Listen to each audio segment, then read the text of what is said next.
আমি কোনো দুইটা বা তিনটা প্রার্থীর জন্য বলবো না, একজনের জন্য বলবো। সেটা হচ্ছে ভাইস চেয়ারম্যান প্রার্থী, সেটা মারুফ হাসান সুনাম চশমা। আমার একটা দাবি, আর আপনাদের কাছে যে নাম আগে যে নাম আছে থাক, সেটা আপনারা বেছে নেবেন, সেটা আপনাদের মতো আপনারা কাজ করবেন। ঠিক আছে, একটা দাবি আপনাদের কাছে, সেটা হচ্ছে মারুফ হাসান সুনাম চশমা। এইটা আমার দাবি, আপনারা সবাই আমার এই প্রার্থীকে আপনারা ভোট দেবেন।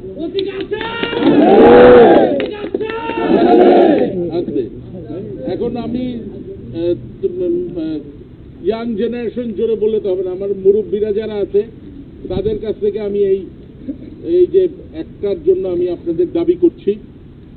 তার কারণ আমি বিভিন্ন সময় আমরা আরো অন্য প্রার্থীর জন্য আমি বলেছি, কিন্তু দেখেছি যে আমি যাকে সমর্থন দিয়ে দাঁড় করিয়েছিলাম আমার প্রার্থী হারাই যাচ্ছিল, যার ফলে আমার ফিরে আসতে হয়েছে। কারণ সবাই মিলে ওইটাকেই ধরেছে টার্গেট, যে এমপিকে হারাও। কিন্তু এই ধরনের কাজ এর আগেও শাহজাদপুরে ঘটানো হয়েছে বিভিন্ন সময় বিভিন্নভাবে। আবারও সেরকম ষড়যন্ত্র যখন আমি খবর পেলাম যে এরকম ষড়যন্ত্র হচ্ছে, এমপিকে ঠেকাও, এমপিকে হারাবো বা গ্রামের মানুষকে হারাবো, এই যে কথাবার্তাগুলো খুব বেশি করে হয়েছে, তখন বাধ্য হয়ে আমি এই যে নারীর টানে নারীর মানুষের কাছে আমার আসতে হয়েছে। গতকাল আমি কায়েমপুরের সঙ্গে বসছি, তারা ঐক্যবদ্ধভাবে আজকে কাজ করছে। কোনো সব কিছু একদম শেষ হয়ে সুনামের জন্য পুরো কায়েমপুর ইউনিয়নবাসী কাজ শুরু করে দিয়েছে। ইতিমধ্যে গ্রামে গ্রামে মিটিং হচ্ছে এবং তারা আমাকে যেরকম ভাবে কথা দিয়েছে তারা কাজও শুরু করছে। সেখানকার ইউনিয়ন আওয়ামী লীগের প্রেসিডেন্ট সেক্রেটারি, সেখানকার সমস্ত মেম্বারদের আমি ডেকেছিলাম। আমাদের সেখানকার যিনি কি বলে না, আরে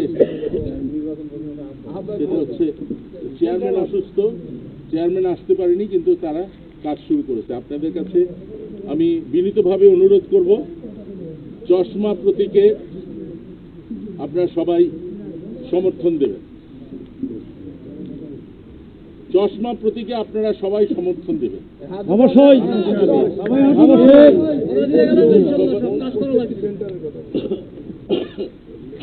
জয় বাংলা, জয় বাংলা। তুমি আসি না নৌকা কেন খবর আছে নাকি? এইখানে অনেকে অনেকভাবে করতে পারেন, কিন্তু আমি কিন্তু 5 বছর আপনাদের সাথী হিসেবে আছি। আমার 5 বছরের মাত্র 3 মাস অতিবাহিত হয়েছে বা 4 মাস। বাদ বাকি সময়কাল কিন্তু আমার সাথে আপনাদের সমাজ জামাত করতে হবে। তা আমি একটা তো এই ছোট দাবিটা আপনাদের কাছে করতে পারি। অবশ্যই তো জায়গায় আমি পাশের ইউনিয়ন, পাশের থানা বলেন, তার পাশের থানা বলেন, আমাদের এদিকে বেলকুচি চৌহালি যেখানে নির্বাচন হচ্ছে, সেইখানে তারা 3 জন 4 জন 3 জন সবই নিয়ে নেয়। আমরা একটাকে বলছি আমাকে একটা দেয়, কারণ যখন আমাকে চ্যালেঞ্জ ছুড়ে দিয়েছে আমাকেও তো সেই চ্যালেঞ্জ নিতে হবে। আপনারা কি চান আপনাদের এমপি হেরে যাক? অবশ্যই না। তাহলে এই জায়গাটা আপনারা নিরসন করবেন।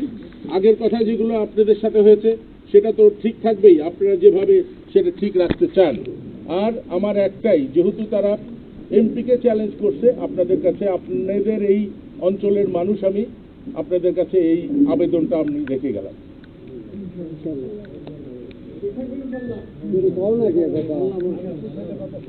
হ্যাঁ, আর সবাই ভিজে আছেন। আমি আর ইউনিয়নের প্রেসিডেন্ট সেক্রেটারি আর চেয়ারম্যানের একটু কথা বলবো। একটু বলো, তুমি একটা বিশেষ ভূমিকা রাখতেছো। আসলে আমরা আমাদের নেতা আমাদেরকে চেয়ারম্যান হিসেবে একবার ডাকছিলেন, উনি শুরুতেই সুনামের কথা বলে দিয়েছিলেন।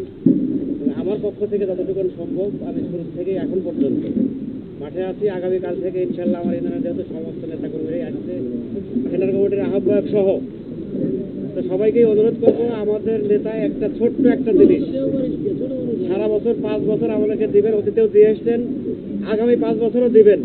এই একটা কথা অবশ্যই রাখবো ইনশাল্লাহ, এই প্রতিশ্রুতি আমি আপনাকে দিচ্ছি। এই কথা বলেই আমার বক্তব্য শেষ করছি। জয় বাংলা, জয় বাংলা। সেক্রেটারি বলো না,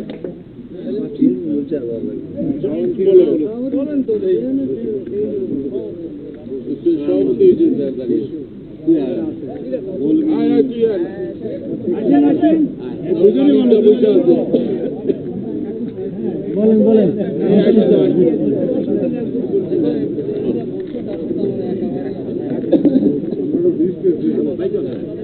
আমাদের এমপি সাহেব